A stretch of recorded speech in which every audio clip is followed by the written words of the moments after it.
क्योंकि डॉक्टर शाहीन, उसका भाई डॉक्टर परवेज, डॉक्टर आरिफ, इन सब के रिलेशन यूपी से हैं, इसलिए यूपी पुलिस सहारनपुर, हापुड़ और कानपुर से लेकर लखनऊ तक लगातार रेड्स कर रही है। टेरर मॉड्यूल के एक एक लिंक का पता लगा रही है। आज यूपी में क्या क्या हुआ, डॉक्टर शाहीन सईद और उसके भाई के बारे में क्या नए खुलासे हुए, इसकी डिटेल जानकारी के लिए लखनऊ चलते हैं। विशाल प्रताप सिंह हमारे साथ मौजूद हैं।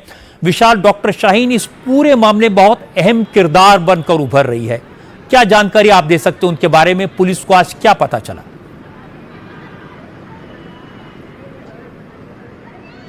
रजत जी, डॉक्टर शाहीन के बारे में जितना इन्वेस्टिगेशन होता जा रहा है उतने ही नए और चौंकाने वाले खुलासे हर वक्त सामने आ रहे हैं। जिस तरीके से मसूद अजहर की बहन के साथ सीधे संपर्क में वो थी और वो जिस तरीके से साथ आफिरा बीवी के संपर्क में थी और लखनऊ समेत, उत्तर प्रदेश समेत और बाकी हिस्सों में देश के वो जिस तरीके से महिला विंग की कमांडर बन गई थी और यहां पर वो इंडिया हेड के तौर पर काम कर रही थी, तो ये अपने आप में बताता है कि कितने उसके मंसूबे खतरनाक थे। इसका अंदाजा इसी बात से लगाया सकता है कि उसका सगा भाई डॉक्टर परवेज, जो कि इंटीग्रल यूनिवर्सिटी से महज ब्लास्ट के 3 दिन पहले इस्तीफा देता है और वो ईमेल से इस्तीफा देता है, ऑफिस जाकर के इंफॉर्मेशन किसी को नहीं देता है, रिलीविंग लेटर नहीं लेता है, उसी डॉक्टर परवेज के सीधे संबंध डॉक्टर शाहीन से थे, डॉक्टर मुजम्मिल से थे और डॉक्टर आरिफ के बारे में बताया जा रहा है, जो कानपुर से लगातार डॉक्टर शाहीन के संबंध थे, जिसको कि दिल्ली पुलिस के स्पेशल सेल ने हिरासत में लिया है। उसके बारे में जानकारी मिल रही है कि दिल्ली ब्लास्ट को अंजाम देने वाले डॉक्टर उमर के साथ न सिर्फ सीधे संपर्क में था डॉक्टर आमिर, जो कि कानपुर से हिरासत में लिया गया है, बल्कि श्रीनगर में वो उसका क्लासमेट भी रह चुका है और सिर्फ क्लासमेट रहने के बेसिस पे डॉक्टर आरिफ को हिरासत में नहीं लिया गया है।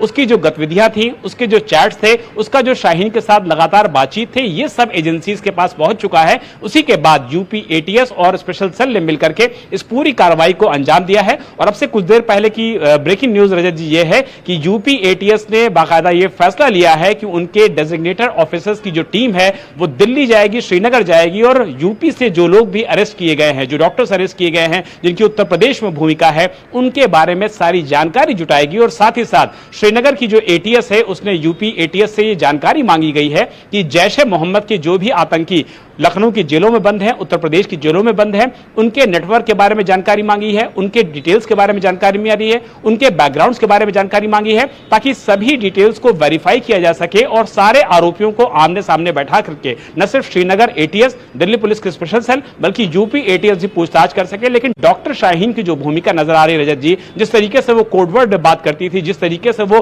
पूरी भूमिका को आगे बढ़ के निभा रही थी, यह दिखाता है कि यह महिलाओं का जो दहशतगर्द का प्लान था, जिसको कि ऑपरेशन हमदर्द नाम दिया गया था, वो ठीक उसके अपोजिट था। यानी कि दहशतगर्दी फैला रहे थे ऑपरेशन हमदर्द के जरिए और इसका मुख्य चेहरा थी डॉक्टर शाहीन। आप बिल्कुल ठीक कह रहे हैं, नाम तो हमदर्द था लेकिन वाकई में इतनी बड़ी दहशतगर्दी ये लोग फैला रहे थे, बहुत चिंता की बात है। बहुत बहुत शुक्रिया आपका विशाल सिंह। डॉक्टर शाहीन के राज खुल चुके हैं। विशाल ने बताया उसका भाई डॉक्टर परवेज, उसका दोस्त doctor Muzammil, doctor Adeel, doctor Farooq, doctor Arif, सब के सब पुलिस की गिरफ्त में है।